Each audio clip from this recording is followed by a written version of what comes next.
contra Venâncio Mondlane.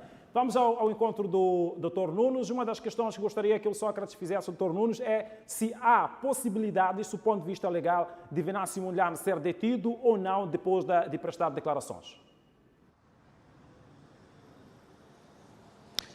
Uma vez mais, renovamos votos de cordiais saudações a todos os que nos acompanham. Luciano, efetivamente estamos nesta terceira interação já com o Dr. Nuno Rafael, portanto, jurista, quem vai falar conosco, nos ajudar a compreender a sua questão. Acredito que tenha chegado em perfeitas condições. Nós vamos partir para a conversa e vou questioná-lo ao Nuno Rafael, efetivamente, neste dia em que se aguarda com expectativa a chegada de Venâncio Mondlane aqui, já chegou em solo pátrio desde ontem à tarde.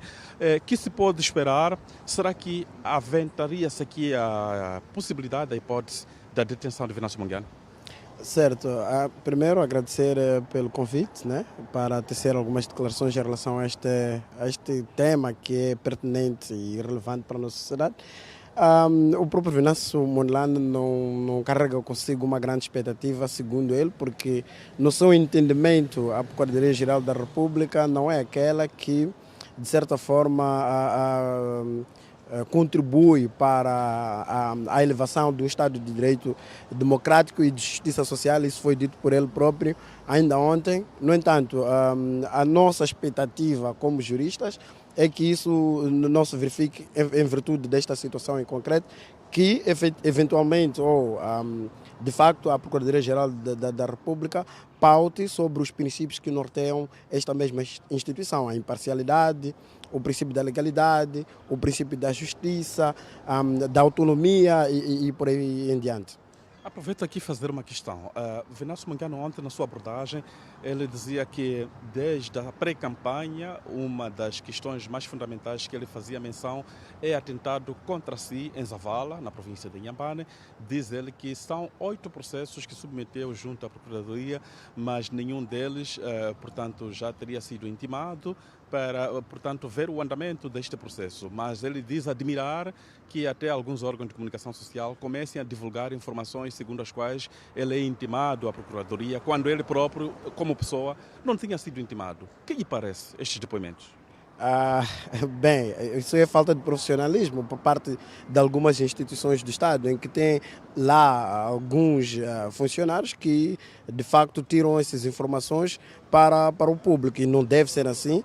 A notificação tem que ser passada na própria pessoa a ser inquirida junto desta entidade. No entanto, não faz sentido algum que esta informação tenha vazado antecipadamente, que a pessoa a ser inquirida não tenha tido conhecimento. Mas, em relação aos processos que o próprio Venâncio Mondlane levantou contra, aliás, em relação àquilo que é atentado à sua integridade física, à sua própria vida, eu penso que ele deve ter mandatários, e estes mandatários têm mecanismos legais para correr atrás disso. Nós, os juristas, os advogados, quando temos a justiça, ela tem que ser pronta e ela tem que ser pontual.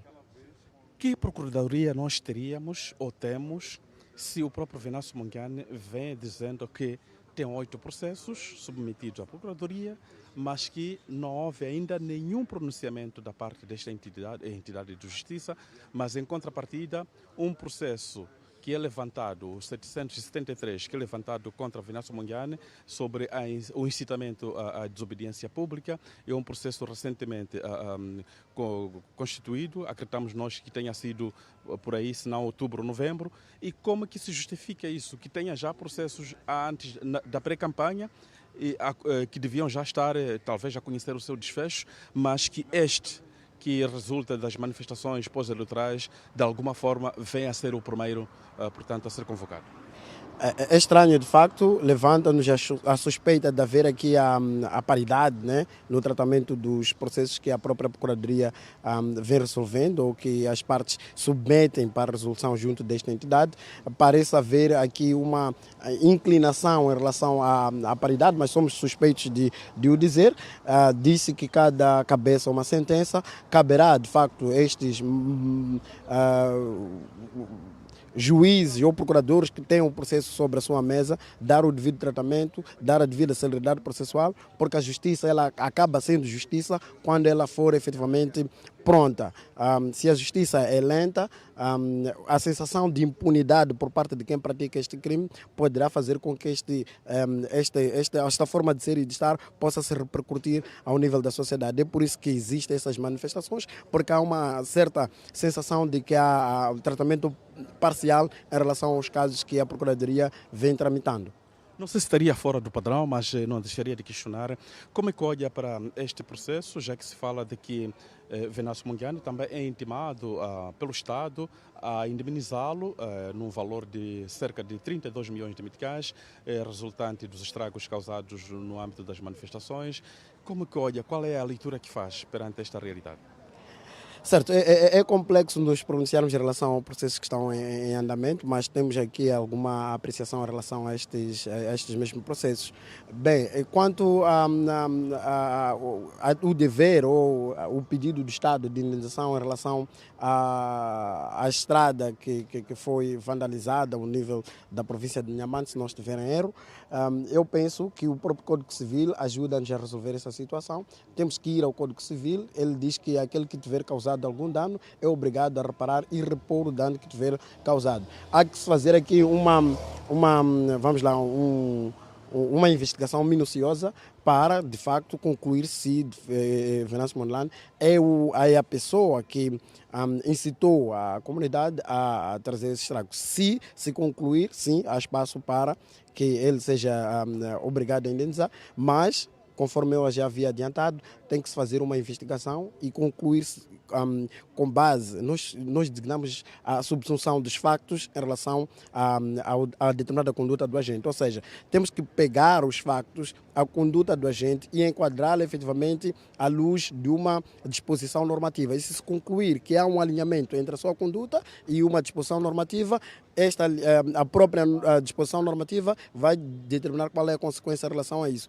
Mas é preciso, de facto, que se faça essa investigação para que se conclua, de facto, que o Venâncio Mondlane é o autor moral, incitou a comunidade a tirar o asfalto junto daquele prolongamento na província de Inhambane. Se não se concluir, não há espaço para poder imputar qualquer dever de indemnizar ao próprio Estado em relação àquilo que é a conduta que ele não desencadeou. Uma das coisas que ele falava é que, a quando da sua fuga ao exterior e que regressou a 9 de janeiro, foi mesmo para enfrentar os processos de que é acusado, mas que ele nunca havia recebido estes processos. Uma das questões também tinha que ver com o diálogo político que estava a acontecer, acabou com a assinatura no dia 5 de março, e esta realidade toda, uma vez ele em solo pátrio, não chegou a participar da mesa, portanto, do diálogo, e o acordo já está assinado. Qual é a leitura que faz? Qual é a interpretação que faz? Estaria aqui a ser excluído ou alguma outra coisa que talvez não saibamos nós explicar?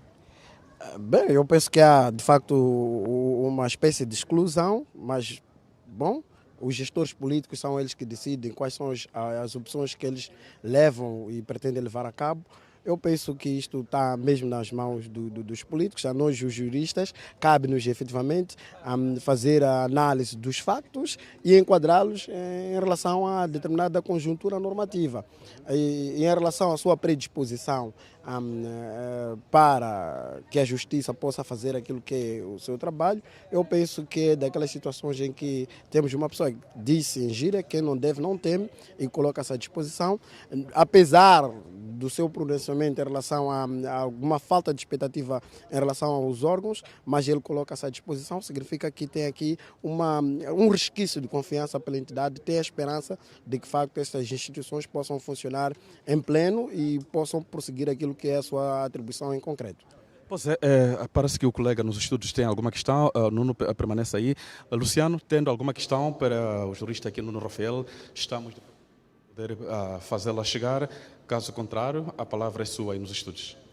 Muito bem, eu gostava de questionar ao doutor Nunes o seguinte: quais são os elementos que até agora publicamente são conhecidos que podem pesar contra Venâncio Mondlane e possivelmente determinar a detenção dele, se isto puder se justificar, e quais são os elementos que pesam, os que foram tornados públicos, que pesam contra as autoridades que deviam também colocar as mesmas autoridades na vara do tribunal. De forma concreta. Muito bem, sei que percebi a questão, há alguma perturbação aqui, mas vou tentar traduzir aqui. O colega nos estúdios questiona quais os elementos já comprovados que podem de alguma forma conduzir à detenção de Venâncio Mondlane e em contrapartida também temos alguma culpabilidade, possível culpabilidade das entidades competentes que também podem responder a este processo. Bem, conforme eu já havia adiantado, o jurista ou precursor do direito ou aquele que tiver sob a sua responsabilidade do processo, o que tem que fazer é efetivamente observar aquilo que é o princípio da legalidade. E o princípio da legalidade ele é muito clara.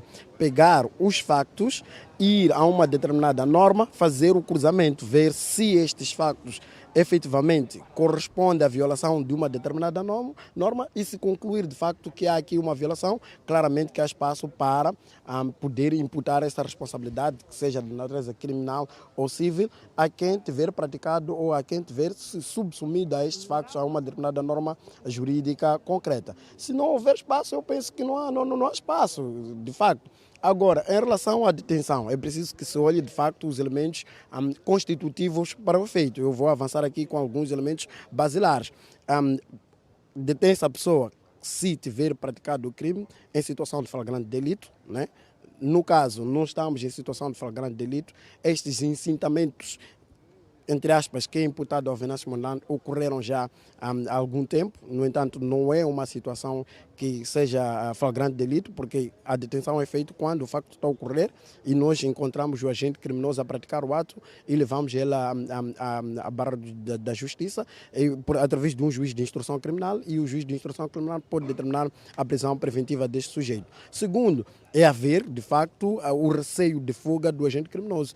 Se entender que há probabilidade deste agente criminoso de furtar-se da justiça, sim, pode haver espaço para detenção. No caso, não tenho assim elementos concretos, até porque ele tem o seu passaporte consigo, as entidades não têm o entendimento de que ele poderá furtar-se da justiça, até porque ele mostra essa predisponibilidade. E terceiro, se de facto que é o elemento fundamental, haver indícios mais do que suficiente de que aquele sujeito tenha praticado o tipo legal de crime do qual vem sendo indiciado. Nestes casos, se estes três elementos estiverem alinhados, sim, poderá haver espaço para poder o detê-lo. É claro que esta entidade, que é a Procuradoria-Geral da República, em princípio não tem esta competência e, se o fizer, deverá encaminhá-lo de imediato para um juiz de instrução criminal, que é para poder validar ou não a prisão que foi realizada por esta entidade. E quanto às entidades competentes, de alguma forma, aqui também pode-se amputar alguma responsabilidade?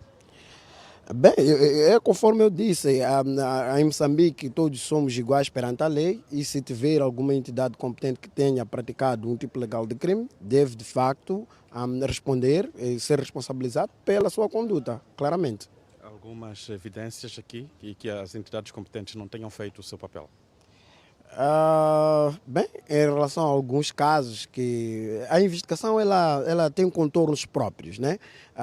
É difícil avançar de que esta entidade não exerceu efetivamente o seu papel, mas a sociedade tem o seu consciente, tem aquilo que é a sua apreciação em relação a estes factos. No entanto, eu não preferia não avançar com estes elementos e deixaria de facto para estas entidades e aquele que se sente que o seu direito está sendo violado deve de facto recorrer a estas instituições e digo mais, quanto aos processos que estão pendentes em relação em que é denunciado o Venâncio Mondlane, o que tem que ocorrer é que os seus mandatários devem ir atrás, têm que requerer a celeridade processual para ver estes casos esclarecidos, até porque, volto a repetir, a justiça só é plena quando for efetivamente pronta. Muito bem, eu vou dispensá-lo, Nuno Rafael. Luciano, acredito eu que Nuno Rafael tenha respondido cabalmente às questões e ele avançou aqui algumas hipóteses que, de alguma forma, sendo comprovado, poderia sim estar como provas para poder deter o Venâncio Mondlane.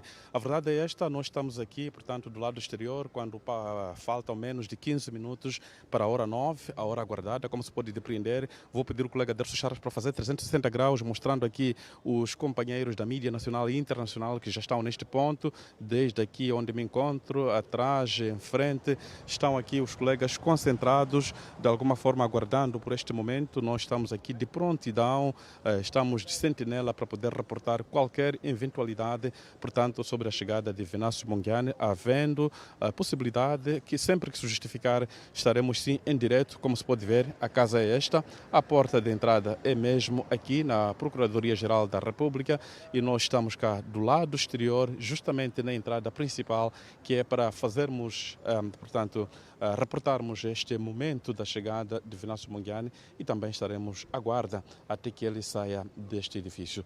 É isto que queríamos trazer a partir deste ponto, Luciano, uma vez mais. Muito bom dia. Bom dia, ilustre Sócrates. Voltamos com